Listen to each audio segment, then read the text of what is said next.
नमस्कार, हमारे चैनल में आपका स्वागत है। मैं हूं रामचंद्र मौर्य। साथियों, आज सुप्रीम कोर्ट ने एक बहुत बड़ी बात कही है।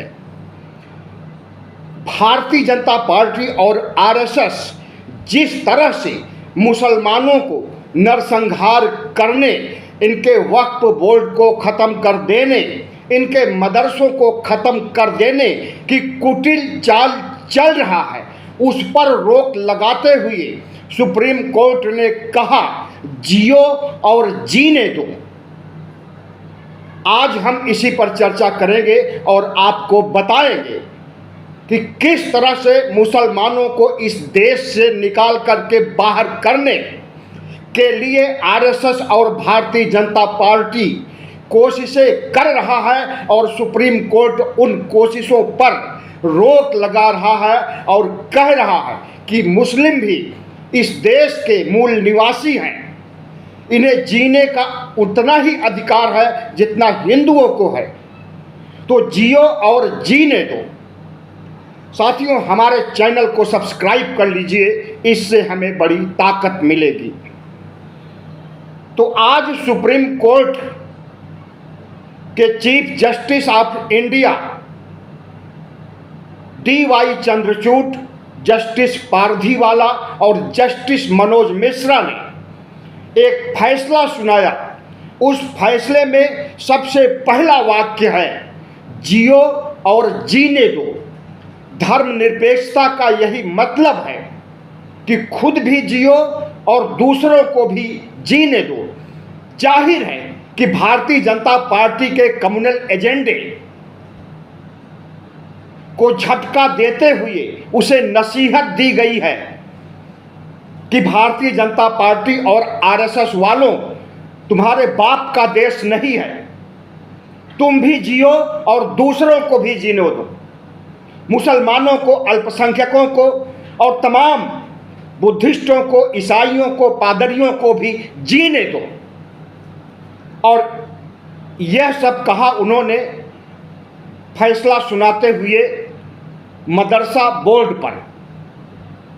उत्तर प्रदेश सरकार ने मदरसों को भंग करने के लिए सुप्रीम कोर्ट में, हाई कोर्ट में याचिका दायर की कि क्यों न इन मदरसों को भंग कर दिया जाए और इनमें जो छात्र पढ़ रहे हैं, मुस्लिम छात्र, उन्हें सरकारी स्कूलों में शिफ्ट कर दिया जाए। और जैसा योगी आदित्यनाथ चाहते थे अपने कम्युनल एजेंडे के तहत, उसी के अनुकूल, उसी के मुताबिक हाई कोर्ट इलाहाबाद ने अपना फैसला भी सुना दिया 22 मार्च 2024 को।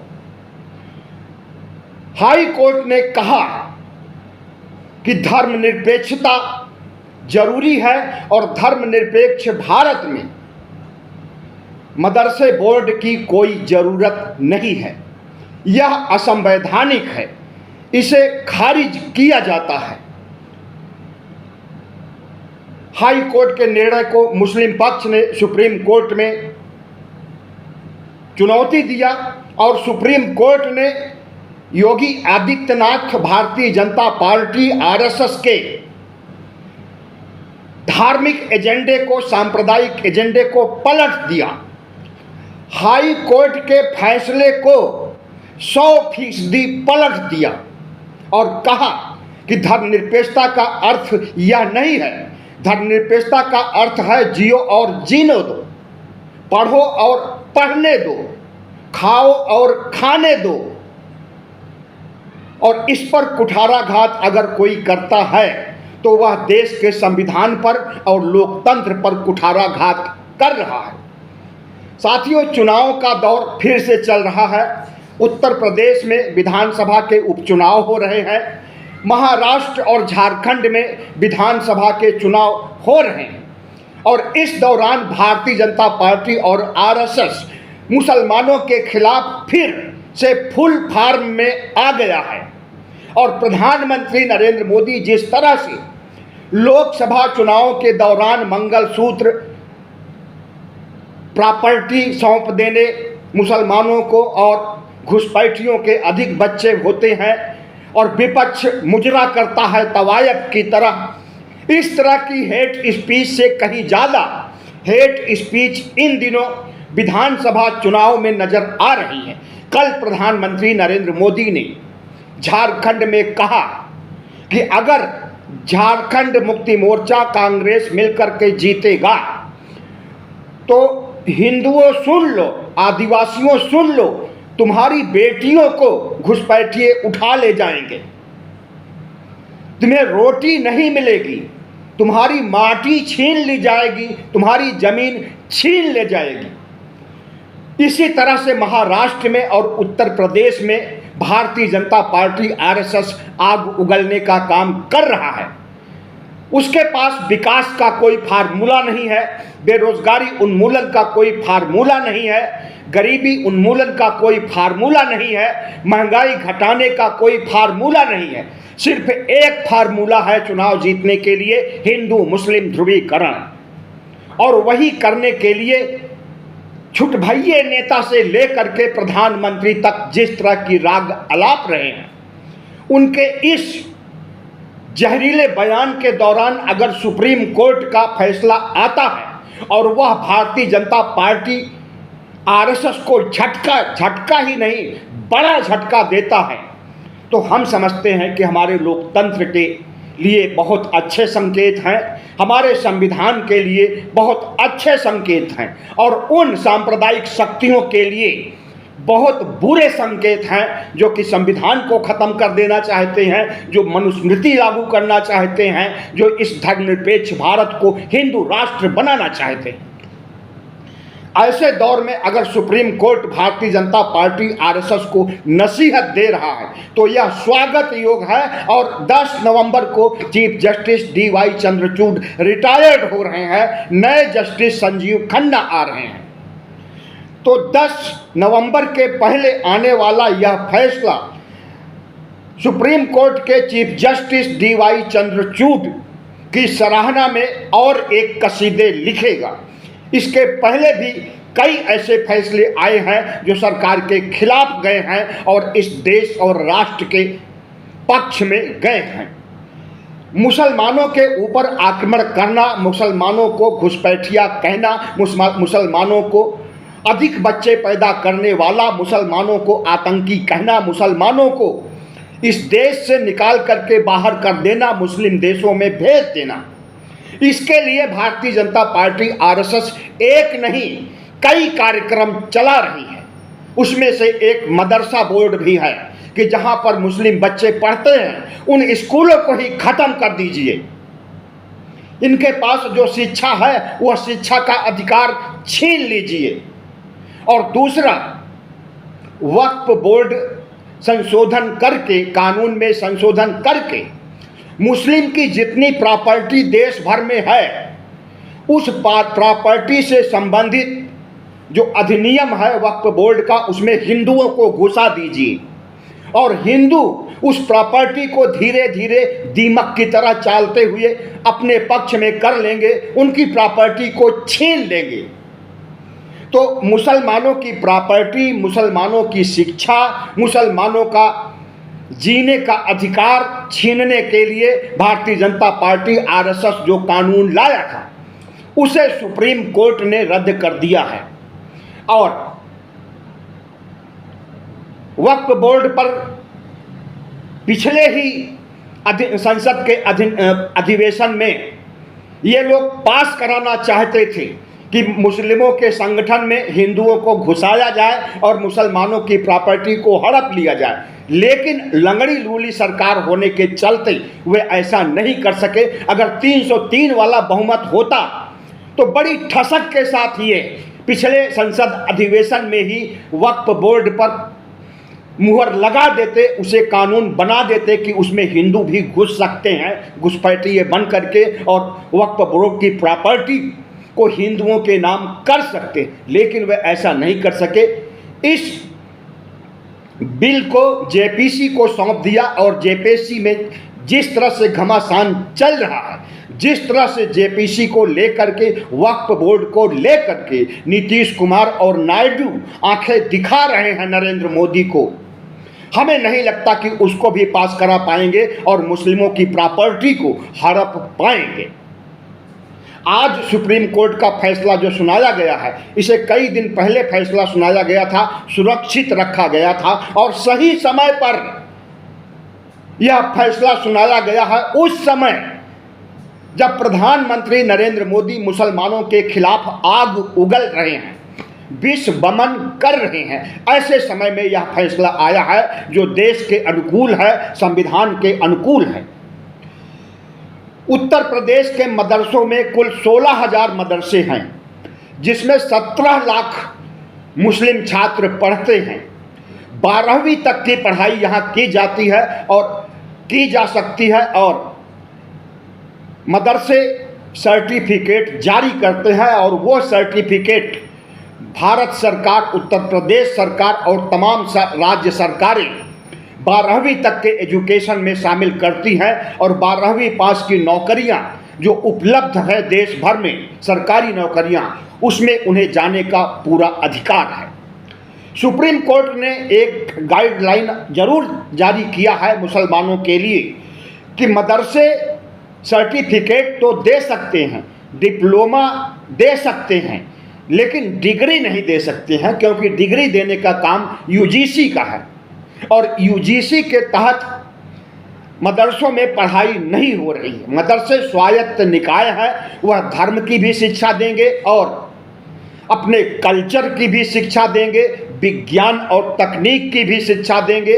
अगर विज्ञान तकनीक की शिक्षा नहीं दी जा रही है जिन मदरसों में, तो वहाँ भी देने की शुरुआत करनी होगी, लेकिन स्नातक की डिग्री नहीं दे सकेंगे। सही फैसला है, स्वागत योग्य है।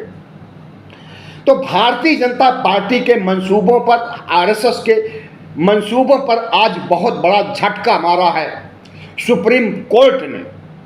भारतीय जनता पार्टी और आरएसएस के लोग सत्ते में आ गए हैं, उनकी नींद हराम हो गई है कि कानूनी रूप से अब मुसलमान मदरसे चला सकेंगे, अब बच्चों को पढ़ा सकेंगे। भारतीय जनता पार्टी और आरएसएस के लोग दुष्प्रचार करते हुए मदरसों को कहते थे यह आतंक की फैक्ट्री है, यहाँ पर आतंकवादी पैदा किए जाते हैं, यह घुसपैठियों की फैक्ट्री है, यहाँ घुसपैठियाँ बनाने और बाहर के मुसलमानों को लाने की ट्रेनिंग दी जाती है।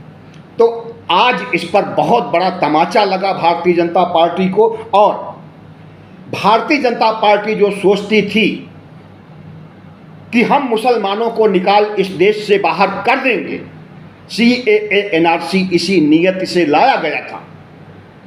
तो CAA NRC की चर्चा करते हुए गृह मंत्री अमित शाह ने झारखंड में कहा कि यह आदिवासियों पर नहीं लागू होगा, बाकी सब पर लागू होगा, जितने भी धर्म जाति संप्रदाय के लोग हैं सब पर लागू होगा। मतलब कि आदिवासियों पर क्यों नहीं लागू होगा CAA NRC? और आदिवासी मूल निवासी हैं और उन्हीं मूल निवासियों में दलित भी आते हैं, OBC भी आते हैं। तो मूल निवासियों पर क्यों लागू होगा और सबसे ज़्यादा मुसलमानों पर क्यों लागू होगा? क्यों उन्हें निकाल दिया जाएगा और उनके निकालने के बदले जो ज़मीन जर घर खाली होगा उस पर बाहर के देशों से ला करके हिंदुओं को बैठा दिया जाएगा, क्योंकि भारत को हिंदू राष्ट्र बनाना है। तो आज इनका हिंदू राष्ट्र भी पंक्चर हो गया, इनका संविधान पलटने और मनुस्मृति लाने का जज्बा भी पंक्चर हो गया और मुसलमानों के खिलाफ आग उगलने, मुसलमानों को बाहर भेजने, मुसलमानों को शिक्षा के अधिकार से वंचित करने का एजेंडा भी इनका खत्म हो गया। अब भारतीय जनता पार्टी के लोग कह रहे हैं, आरएसएस के लोग कह रहे हैं, अगर सुप्रीम कोर्ट ऐसी बातें कह रहा है तो हम सोचेंगे, रणनीति बनाएंगे या सुप्रीम कोर्ट के फैसले को पलटने के लिए हम संसद में कानून बना देंगे और हम जो चाहेंगे वही होगा। याद रहे कि लंगड़ी सरकार है, इसमें अपनी मर्जी से आप वक्फ बोर्ड को नहीं पलट सकते हो, उसमें हिंदुओं को नहीं घुसा सकते हो, उनकी प्रॉपर्टी नहीं छीन सकते हो, मदरसे से संबंधित भी कानून नहीं बना सकते हो, क्योंकि नीतीश और नायडू भी इस सरकार को चला रहे हैं और ये दोनों लोग धर्मनिरपेक्ष हैं। इनके नज़रों में हिंदू मुस्लिम बराबर हैं। भले ही आंध्र प्रदेश में भारतीय जनता पार्टी के साथ मिलकर के सरकार चला रहे हैं नायडू, लेकिन उनकी नज़र है कि अगर मुस्लिम विरोधी काम भारतीय जनता पार्टी करेगी तो इसे सबक सिखाया जाएगा, और इसमें नीतीश भी साथ देने के लिए तैयार बैठे हुए हैं। और नीतीश ने तो एनडीए छोड़ने की पूरी तैयारी कर ली है, और भारतीय जनता पार्टी और नीतीश कुमार में दूरियां बढ़ गई हैं। लेकिन यह बातें नहीं सुनाई जा रही हैं, मीडिया के द्वारा दबाई जा रही है यह बातें। भारतीय जनता पार्टी जनता दल यू के विधायकों को खरीदने के लिए 6-6 करोड़ रुपए का ऑफर दिया, और वे विधायक आकर के कंप्लेन किए नीतीश कुमार से। उसके बाद से बिहार में सियासी मौसम बदल गया है, और नीतीश कुमार मन बना चुके हैं कि अब बहुत हो गया, अब और आगे नहीं, और इंडिया गठबंधन के लोग से संपर्क कर रहे हैं। हमें लगता है कि अब भारतीय जनता पार्टी के दिन पूरे हो गए हैं तीसरी सरकार में, क्योंकि एक तरफ वह सरकार भी चला रही है, दूसरी तरफ जनता दल यू के विधायकों को भी खरीदना चाहती है ऑपरेशन लोटस चला करके। तो दोहरा रवैया तो नहीं हो सकता। कितना बर्दाश्त करेंगे नीतीश कुमार और चिराग पासवान। सबसे पहले चिराग पासवान की पार्टी पर नज़र डाली गई और इनके 6 सांसदों को तोड़ने के लिए कोशिश की गई। यह खबर लीक हुई और उसके बाद नायडू ने ऐसी आंख तरेरी कि भारतीय जनता पार्टी के होश उड़ गए। और यह उसी समय की बात है जब सरकार बनी है 9 जून को। उसके थोड़े दिनों बाद ही चिराग पासवान की पार्टी पर डोरे डाले गए, खरीदने की कोशिश की गई, लेकिन नायडू की वजह से बच गए चिराग पासवान। लेकिन अब जिस तरह से नीतीश कुमार की पार्टी को ख़त्म करने, नीतीश कुमार को बिहार के मुख्यमंत्री पद से हटाने और अपना मुख्यमंत्री बनाने, गिरिराज सिंह को अपना मुख्यमंत्री बनाना चाहते हैं, कि जतन कर रहा है आरएसएस और भारतीय जनता पार्टी, इसकी वजह से केंद्र की सरकार भी जाएगी। तो जिस तरह से वक्फ बोर्ड, सीएए और मदरसों को लेकर के भारतीय जनता पार्टी उग्र थी, आरएसएस उग्र था, मुसलमानों के खिलाफ उसकी उग्रता पर रोक लगा देने का काम आज सुप्रीम कोर्ट ने किया है। तो भारतीय जनता पार्टी यह समझती है कि हम जितना हिंदू मुस्लिम करेंगे, जितना मुसलमानों को प्रताड़ित करेंगे, उतना ही ज़्यादा हिंदू खुश होंगे। लेकिन सारे हिंदू नहीं खुश होंगे, कुछ हिंदू हो सकते हैं, और वह हिंदू पहले से ही खुश हैं। वही 3 ब्राह्मण, बनिया और राजपूत, वो पहले से ही खुश हैं। बाकी ओबीसी, एससी, एसटी में कुछ प्रतिशत हो सकता है कि हिंदू मुस्लिम करने पर खुश हो जाएं, लेकिन अधिकांश वोटर नहीं खुश होंगे। और इसकी बानगी लोकसभा चुनाव में मिल गई है। संविधान को बचाने के नाम पर 63 सीटें कम कर दिया है इंडिया गठबंधन ने, भारतीय जनता पार्टी और एनडीए की। इसकी वजह से लंगड़ी सरकार बनी है और इंडिया गठबंधन की सीटें इतनी बढ़ी है कि राहुल गांधी इस देश के नेता प्रतिपक्ष बन चुके हैं, और अगला चुनाव जो मध्यावधि चुनाव होगा उसमें प्रधानमंत्री भी बनेंगे। तो भारतीय जनता पार्टी समझती है कि वह धौंस, ताकत, operation lotus, washing machine, CID, ED, IT, इन सब के माध्यम से सत्ता में बनी रहेगी। मुसलमानों के खिलाफ आग उगल करके, हिंदुओं की सहानुभूति ले करके निरंतर सत्ता में बनी रहेगी। तो ऐसा नहीं होने वाला है। और जिस तरह से विकसित भारत बनाने की बात नरेंद्र मोदी कहते हैं कि 2047 तक हम विकसित राष्ट्र बना देंगे, और दूसरी तरफ असम के मुख्यमंत्री हेमंता बिस्वा शर्मा कह रहे हैं कि 2041 तक, यानी विकसित भारत बनने से 6 साल पहले यह देश मुस्लिम राष्ट्र बन जाएगा, हिंदू राष्ट्र नहीं मुस्लिम राष्ट्र बन जाएगा। तो इस तरह की हेट स्पीच दी जा रही है और हिंदू राष्ट्र की जगह मुस्लिम राष्ट्र बनाने की बात कही जा रही है, हिंदुओं को एकजुट करने के लिए, हिंदुओं का वोट हासिल करने के लिए। हेमंता बिश्व शर्मा इतना ज़्यादा कम्युनल हो गया है और रोज आग उगलता है, जहर उगलता है, उसके ऊपर न तो कोई कार्रवाई भारतीय जनता पार्टी का शीर्ष नेतृत्व कर रहा है और न चुनाव आयोग भी कर रहा है। चुनाव आयोग तो गांधी के 3 बंदरों की तरह है। अगर भारतीय जनता पार्टी के लोग कम्युनल बातें करते हैं, रोटी बेटी को छीन ले जाने की बातें कर रहे हैं और तमाम मंगलसूत्र छीनने की बातें कर चुके हैं और इस पर चुनाव आयोग शांत बैठा रहता है, तो बहुत बड़ा दुर्भाग्य है और चुनाव आयोग के ऊपर प्रश्न चिन्ह है, उसकी स्वायत्तता पारदर्शिता पर प्रश्न चिन्ह है। लेकिन हम समझते हैं कि भारतीय जनता पार्टी एक ऐसी पार्टी है जो चुनाव जीतने के लिए कुछ भी कर सकती है। आपको मालूम है कि जो मदरसे ख़त्म किए जाने की परंपरा योगी ने शुरुआत की थी और उसके कानूनी जामा पहनने के लिए हाई कोर्ट से भी मुहर लगवा लिया, हाई कोर्ट का फैसला अपने पक्ष में करा लिया। लेकिन महाराष्ट्र में शिंदे सरकार ने मदरसों के अध्यापकों का वेतन दोगुना कर दिया है। चुनाव जीतने के लिए ये लोग इस खेमे में भी रहेंगे, मुस्लिम के साथ भी रहेंगे, मुस्लिम के विकास की भी बात करेंगे और उस कम्युनल खेमे में भी रहेंगे, मुसलमानों को काट डालने मार डालने का फतवा भी जारी करेंगे। तो ये सब चुनाव देखने के लिए इनका ड्रामा है। इस ड्रामे से इस देश के वोटरों को सावधान हो जाना चाहिए। वोटरों को इनके ड्रामे से प्रभावित नहीं होना चाहिए, क्योंकि भारतीय जनता पार्टी और आरएसएस एक ऐसा संगठन है जो मुसलमानों को आतंकी कहता है, वो खुद आतंकी है।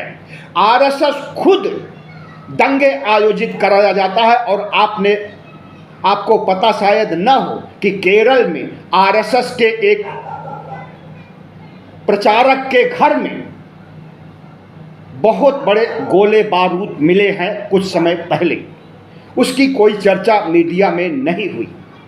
और जिस तरह से आरएसएस आज से नहीं, गांधी जी की हत्या के बाद से लेकर के तमाम दंगे आयोजित कर चुका है और उन दंगों को आरएसएस के प्रचारक, आरएसएस ने जो सेना बना रखी है अर्धसैनिक बल की तरह, वे लोग दंगे भड़काते हैं और दंगे में कत्लेआम करने का काम वही करते हैं। अस्त्र शस्त्र की पूजा करते हैं और रोजाना अपने 65,000 शाखाओं में अस्त्र शस्त्र चलाने, मुसलमानों को, आदिवासियों को, ओबीसी पर हमला करने की ट्रेनिंग दी जाती है। तो ये आरएसएस का असली चाल चरित्र चेहरा है। लेकिन एक बात ध्यान रहे, जब तक इस देश में संविधान का राज है और तब तक इस देश की न्यायपालिका को भी संविधान के अनुसार ही फैसला देना होगा, ईश्वर की सलाह से नहीं। हो गया कोई एक फैसला, 2 फैसला ईश्वर की सलाह पर, लेकिन सारे फैसले ईश्वर की मर्जी से। ईश्वर तो नरेंद्र मोदी हैं आज के युग में, तो नरेंद्र मोदी के मर्जी से फैसले नहीं होंगे। अगर नरेंद्र मोदी और ईश्वर के फैसले से फैसला किया गया होता, उनसे प्रभावित होकर के उनकी सलाह से, तो आज जो फैसला आया है यह नहीं आता। योगी आदित्यनाथ तमाम संस्कृत के स्कूल, हजारों तमाम संस्कृत के स्कूल और गुरुकुल खोलना चाहते हैं। आरएसएस के सरस्वती शिशु मंदिर बहुत चल रहे हैं देश भर में, लाखों सरस्वती शिशु मंदिर आपको मिल जाएंगे। आरएसएस के तमाम ऐसे स्कूल होंगे जो मदरसों की अपेक्षा कई गुना ज़्यादा हैं।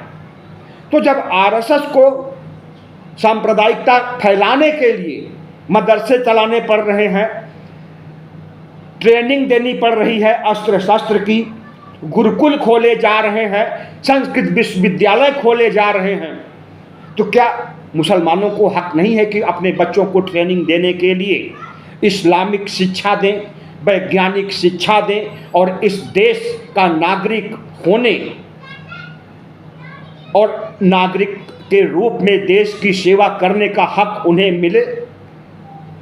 और वही अगर ट्रेनिंग देते हैं तो उनका स्कूल, उनका मदरसा आतंक की फैक्ट्री हो जाता है। और आरएसएस अगर तमाम सरस्वती शिशु मंदिर, संस्कृत विश्वविद्यालय, गुरुकुल खोल करके कट्टर हिंदुत्व की ट्रेनिंग दे रहा है, अस्त्र शस्त्र की ट्रेनिंग दे रहा है बच्चों को। आपको बता दें कि सरस्वती शिशु मंदिर में छोटे छोटे बच्चों को अस्त्र शस्त्र की ट्रेनिंग दी जाती है।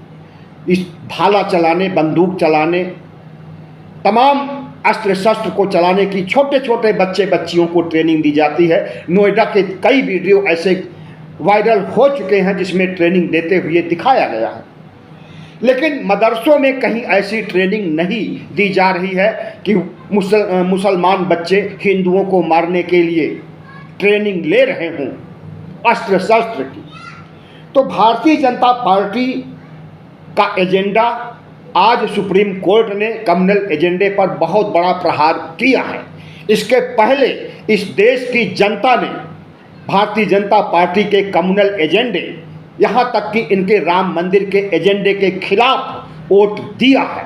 तो हमें लगता है कि अब भारतीय जनता पार्टी के दिन पूरे हो रहे हैं, क्योंकि विकास से इनका कोई मतलब नहीं है। गरीबी उन्मूलन, महंगाई उन्मूलन से, बेरोजगारी उन्मूलन से इनका कोई मतलब नहीं है। और हिंदू मुस्लिम करके ये वोट हासिल करते थे और उस पर रोक लगाने का काम इस देश के मतदाताओं ने भी कर दिया है और आज सुप्रीम कोर्ट ने भी कर दिया है। अगर हमारा वीडियो अच्छा लगा हो तो इसे सब्सक्राइब कीजिए और शेयर जरूर कीजिए ताकि हमारी आवाज़ दूर दूर तक जा सके। बहुत बहुत धन्यवाद।